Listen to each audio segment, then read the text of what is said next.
What happened to the dude in Spokane? I mean, in Seattle. So we got some money coming. Yeah, we always got money. So what's that, 6? Heads and cops? 6 badges and 1 Shannon. Heads and cops? Yeah, so we got the cocks over here, 6 cocks over here, and 4 hens over here.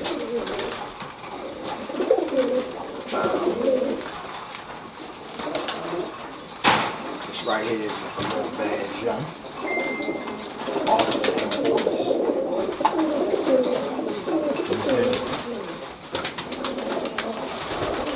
Still squeaking. So yeah.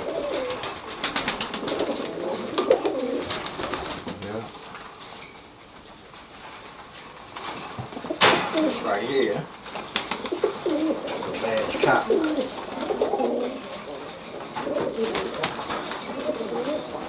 That's an adult, man. Off the imports, yeah. Off the imports from Ian. From Ian? Yes, sir.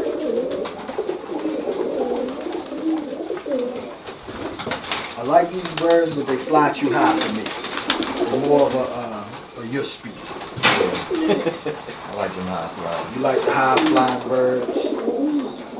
I don't like them really flying that high. That's because when I tried the Bowdens, they still got attacked.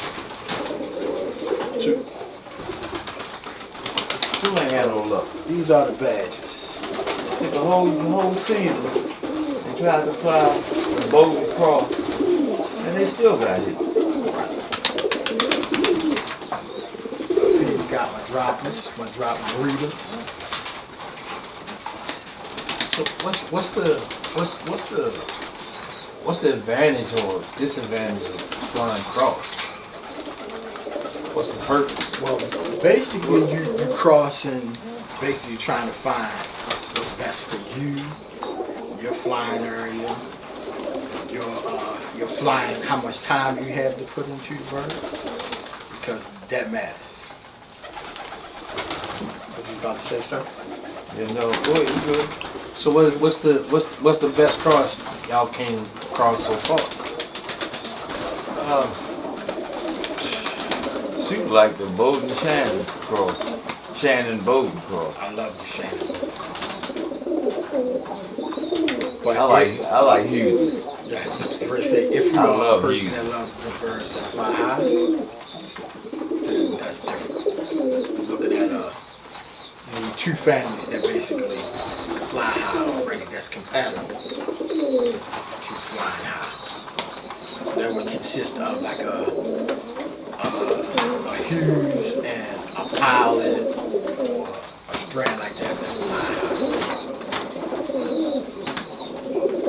And I got my Sterling birds. Lights. We got one. I sure do.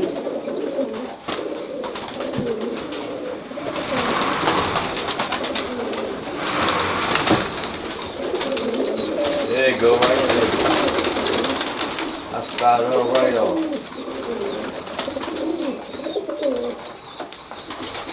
And if you recall, this is your favorite bird. Yeah, I know. But you let me get it. I started it right off. That's when you went in there. Yeah, good. Molting right now. Kick out good stuff, too. I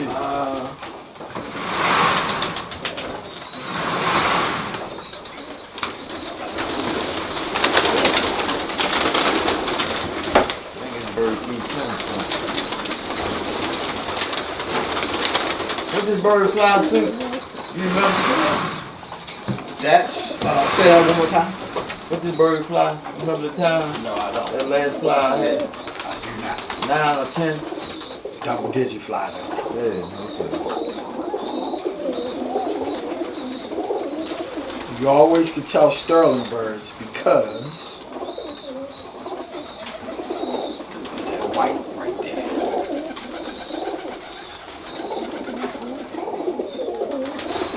Hey, bird. I was supposed to get this bird back, but you see where it's at, right? Not coming back. Yeah, see? You just took it. I got They be over here next week. They sitting in the garage. Empty. The golden birds, let me get right here. The golden birds that we imported.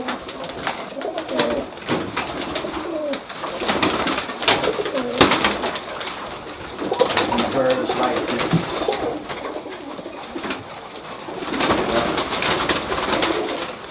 Give you all mine the cheese.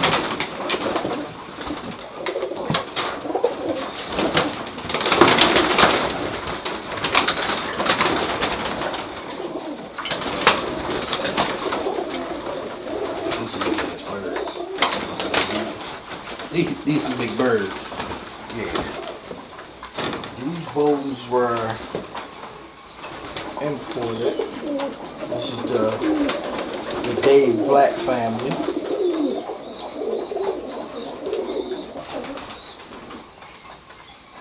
Yeah, these are some nice bowls. They are big, but they don't fly. They don't fly high at all.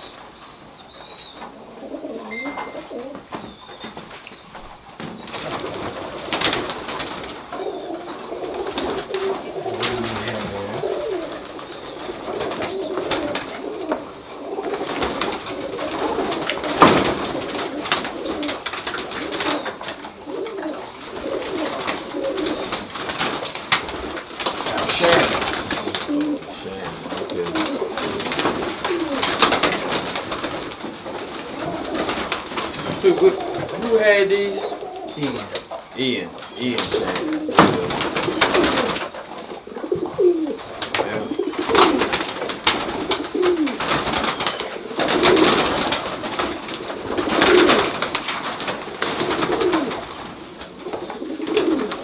They nice too.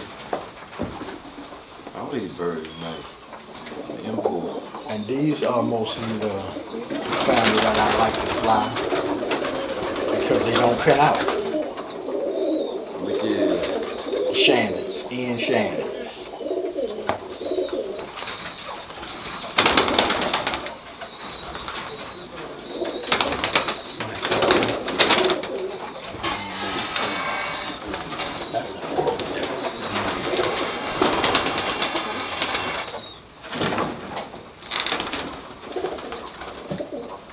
Oh, come on in. Come on. What you needed? Did you see the message? The super, yeah, the super cool. The super fly. How much is that?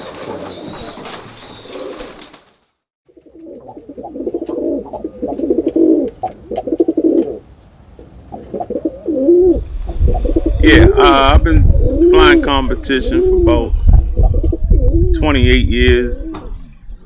You know, it's kind of dying out a little bit. We got a problem with the predator down here that's putting a damper on our sport. Can't fly and train like we used to, but we can get it in. We can get it in. Just keep trying. We got a couple guys that's showing that they still out here willing to train birds, getting better performance every year, and just trying to keep the sport going. You know, I'm the current record holder since 2006.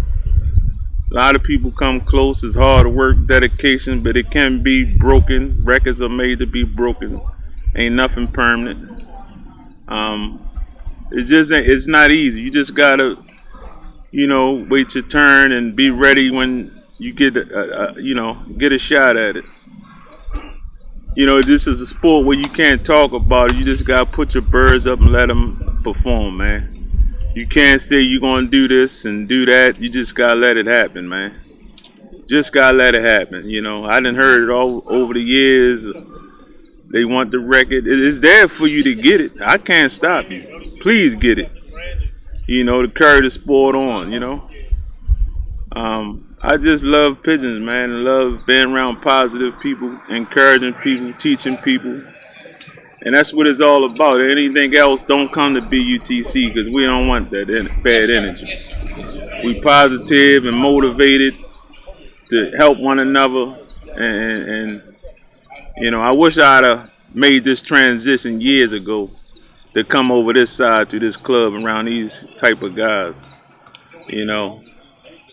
And but over here sitting in the corner, you probably can't see him, a guy named Thomas Scott. He went and got some birds, I guess back in 2000 from New Jersey, and information about flying tipplers successfully in competition. And when he came back with the birds, he also came back with the knowledge and the format of how to train your birds, the base format. You always got to tweak whatever you can for your own benefit. Everything ain't gonna work the same for everybody, but the basics ain't gonna change. And Thomas Scott, he handed out that information to everybody in the meeting, so everybody got the same information, reading the same thing. And some people comprehended, some people didn't, but everybody had a fair shot of the basics. And it wasn't until he got the information in the birds that Baltimore got the recognition for training Tippler pigeons. It wasn't until he was the first one to fly double digits. That means 10 plus hours. The next following year, it was 4 more guys flying their first double digit flies after he gave us that information. So kudos to Thomas Scott. You know, kudos to Thomas Scott. And that's the way I'm gonna end this interview. And you gotta have clean loft, good birds. Everybody got good birds. You just gotta train them. Train your birds. You getting birds from me, Thomas, whoever, thinking you just gonna automatically put them up and fly this magic number is delusional. You gotta train them. You gotta put in the work yourself. Ain't nothing given. You know, it's hard in the beginning, but once you find out what's work, it's a piece of cake. Flying is easy. Flying is the easy part. You just gotta train them and keep them trained. Keep them trained. Stay positive. Keep your ears open. Listen. Learn. Everybody can learn from somebody. Everybody don't know it all. And just encourage everybody to do better.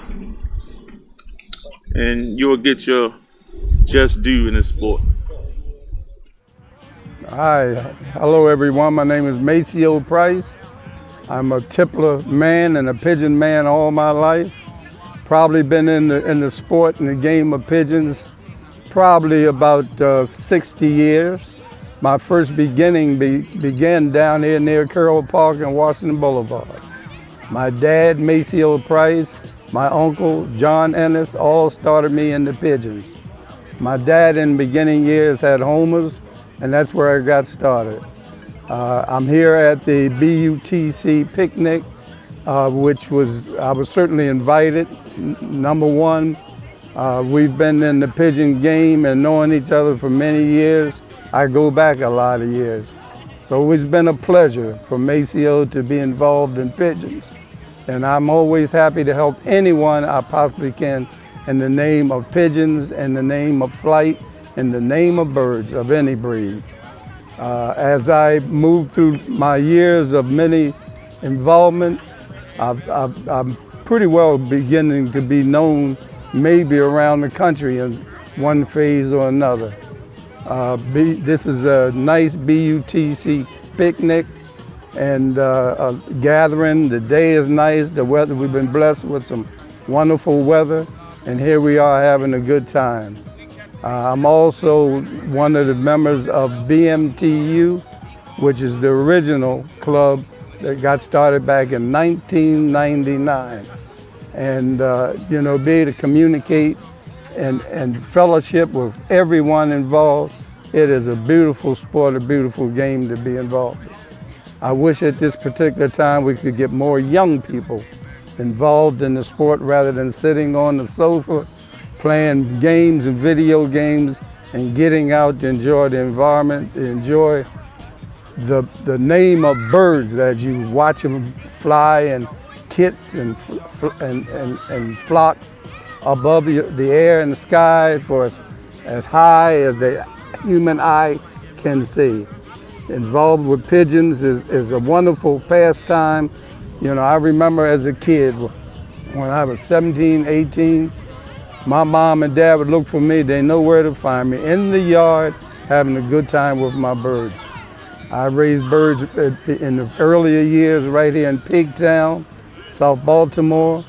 From that point, my parents relocated to Edmondson Village in the 60s. And I remember back then, my dad always enjoyed the pigeons.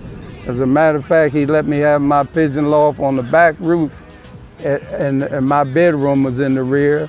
And all I do is climb out my window and enjoy these pigeons that my dad and mom have always supported me with. From that point on, I went into the military. My dad watched my birds while I was in the military. And from that particular point, as I was overseas in Germany, in Europe, I would still have my mind, my knowledge, my research, and the thoughts of coming back one day to be with the pigeons, for which I've spent the majority of my life with. As a pigeon man, and you know, the fun, and again, it seems like it never gets old. Every breeding season is like a new leaf on life.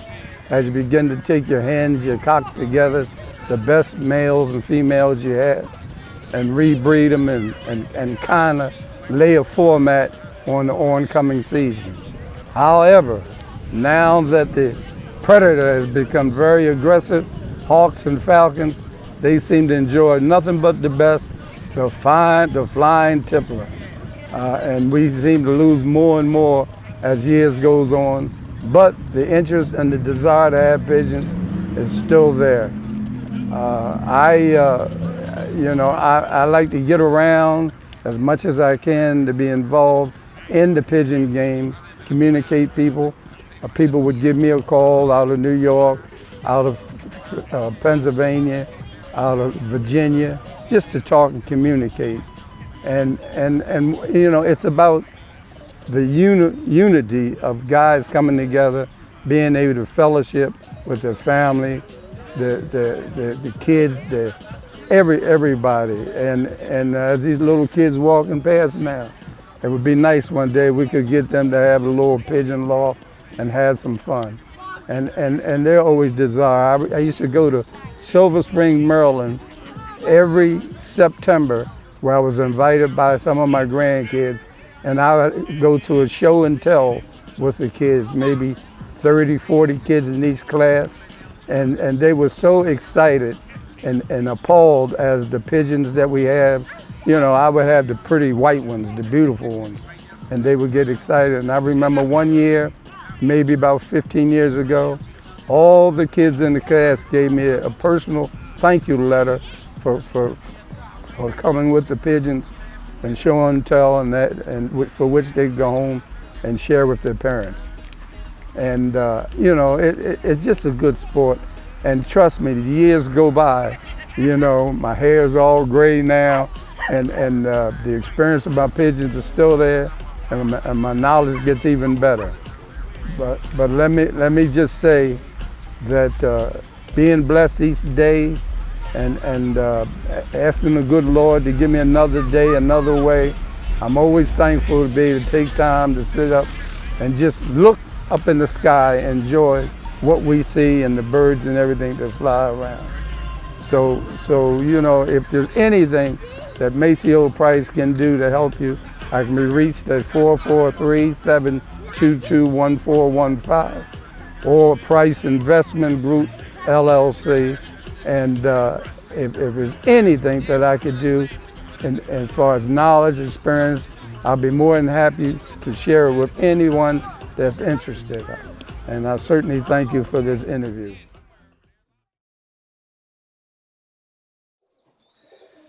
I will be the first to say, can I get this?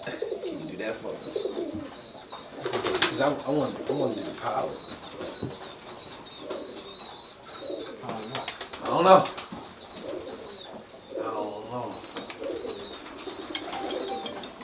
Because if you put a pilot with a huge, that's going up in the air.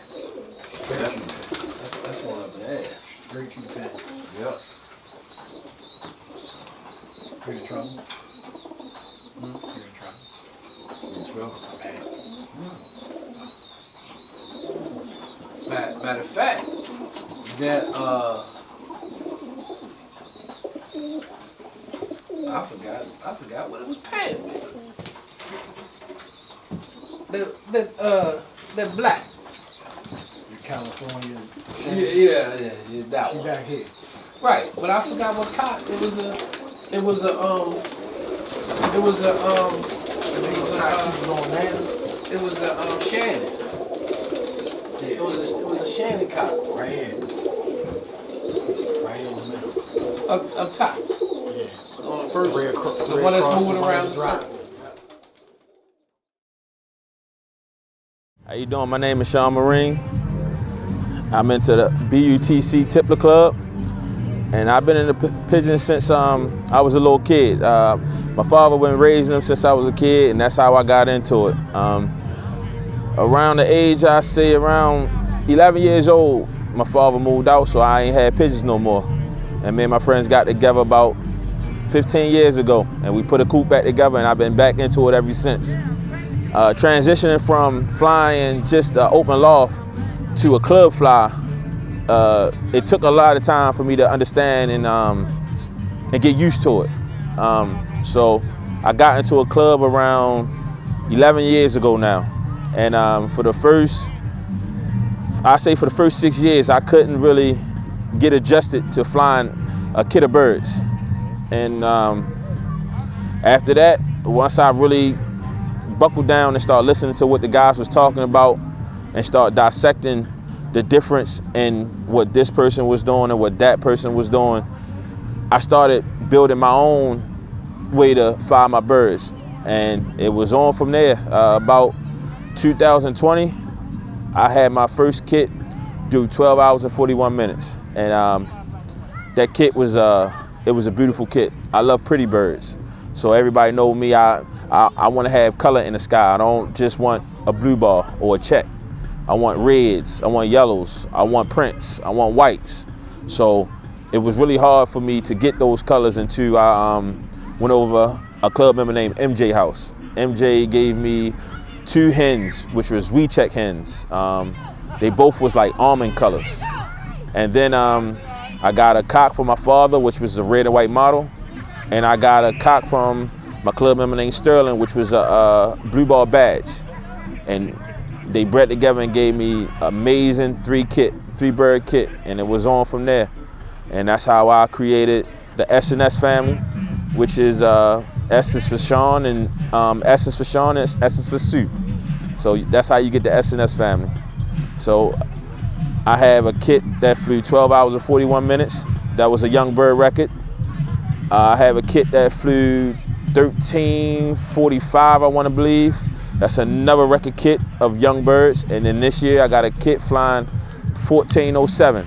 And that's my last kit from this year. And hope to do better next year with the S&S birds. Hey y'all, how y'all doing everybody? Blasey. My name Kevin Brown.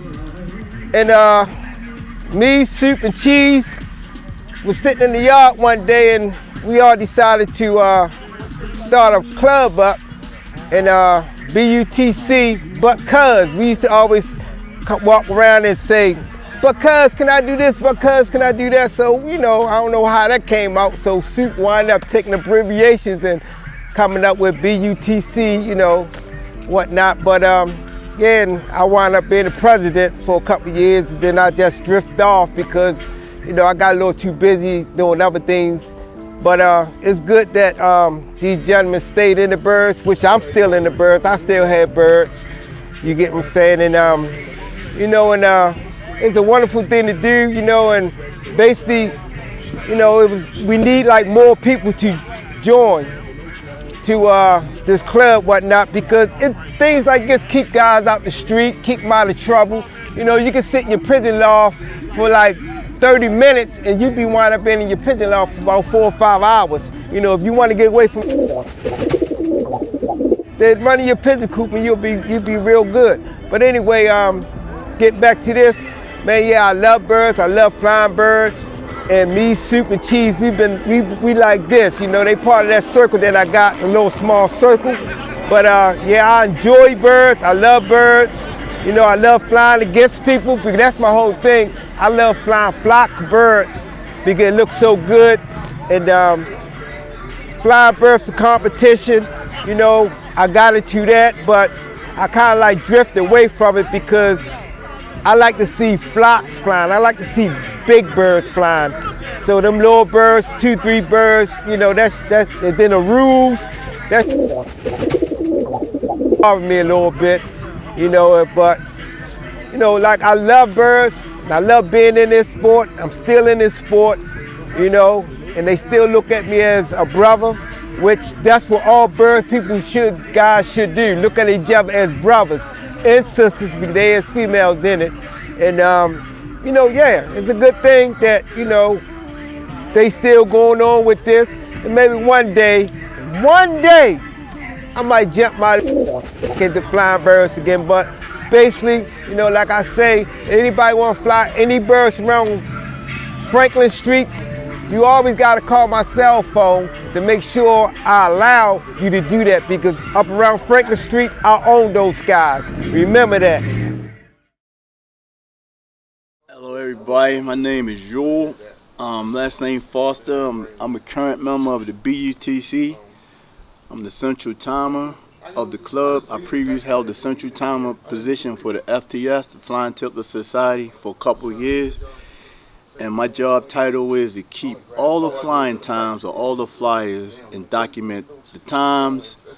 I help with the flying times. I do the flying times. I document them. I do first place, second place, third place.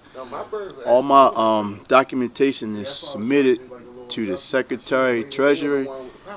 What else? And I help with the schedule. Let me see. We fly. What is it, 12 flies per season? We fly 12 flies per season, starting with spring, summer, and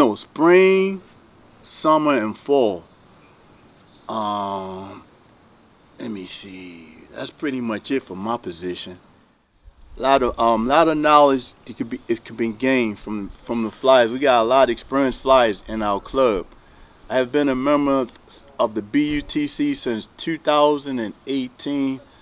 There's a lot of flying, a lot of camaraderie, a lot of knowledge to be had from the guys, and it's just an overall good spirit over here, good competitive spirit. And me closing, I'm like, yeah, that's what I want. Yeah, that's it. My name is Sterling Gons. I'm a member of the BUTC Tippler Club. Sergeant at Arms. Usually keep order in the meeting. Sometimes you have heated discussions. People are real serious about their birds, and you just keep order. Hold most things to a minimum if possible. My favorite time in Tippler flying was 14-14. And if I'm not mistaken, I think I got first place that year. Had some 13s, 12s, 11s, 10s.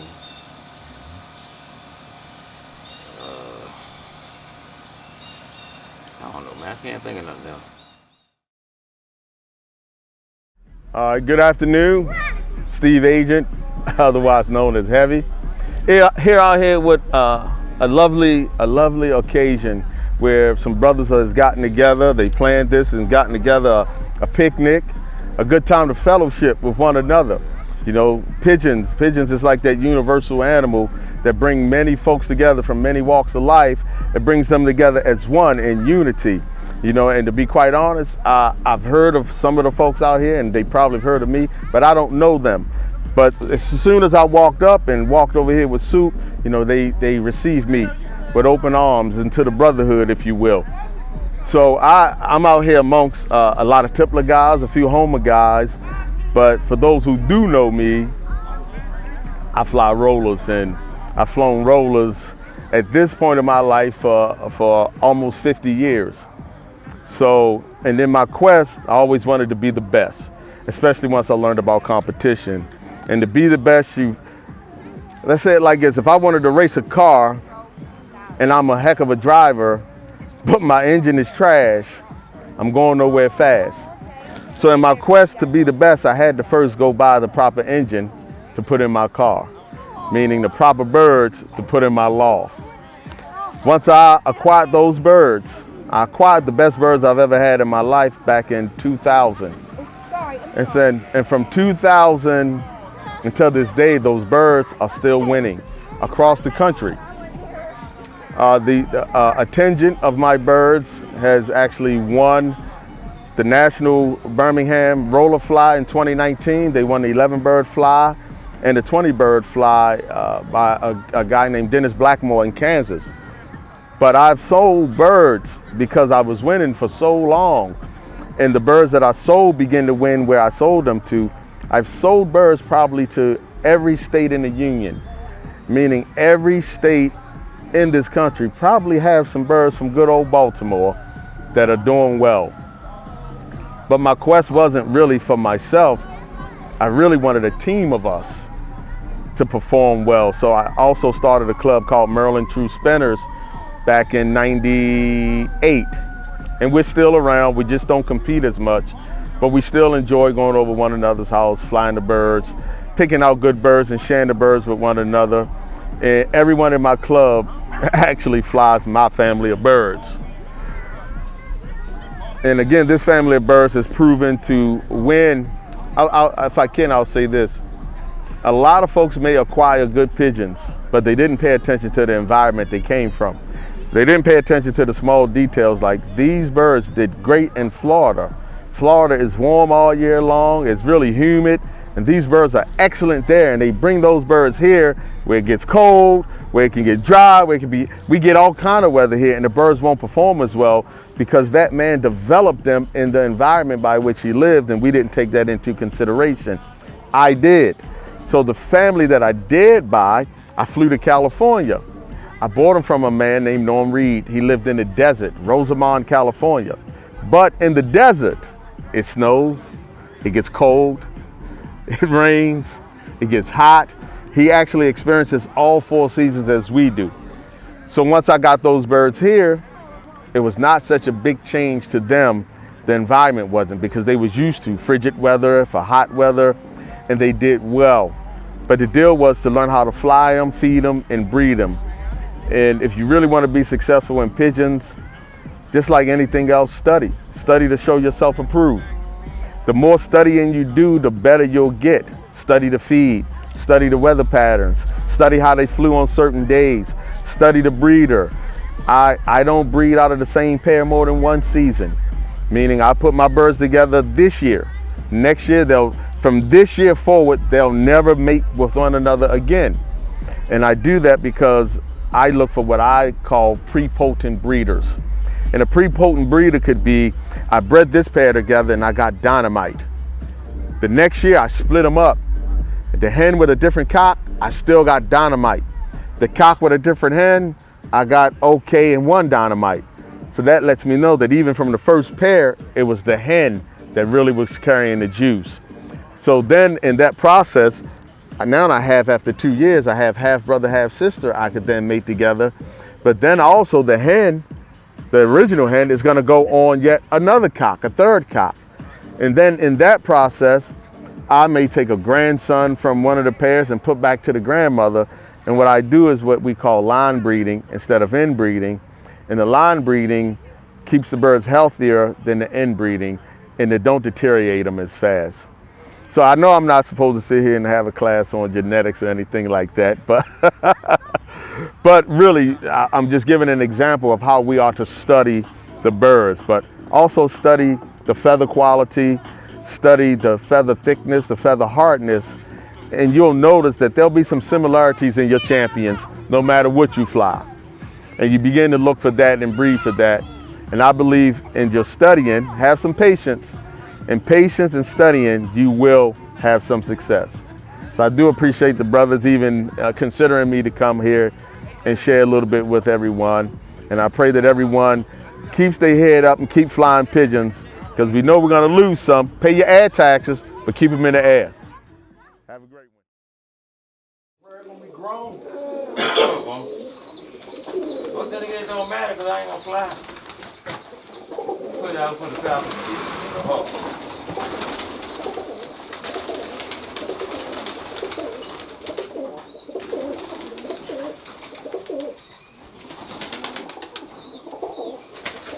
I forgot where my bird was. You see the point out with you? No. You don't want your birds at the top. That's that hen. That's that hen. One. They're gonna use right now. You ain't gonna be able to find them. Watch me find it. Watch. I'm gonna find it. You ain't gonna be able to find them. Nope, that's a foul. I'm talking about that grizzle hen. That grizzle hen.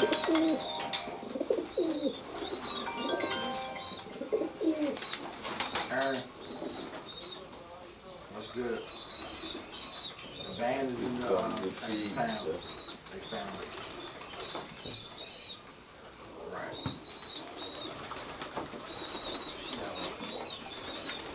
The same feed that you just got. Okay.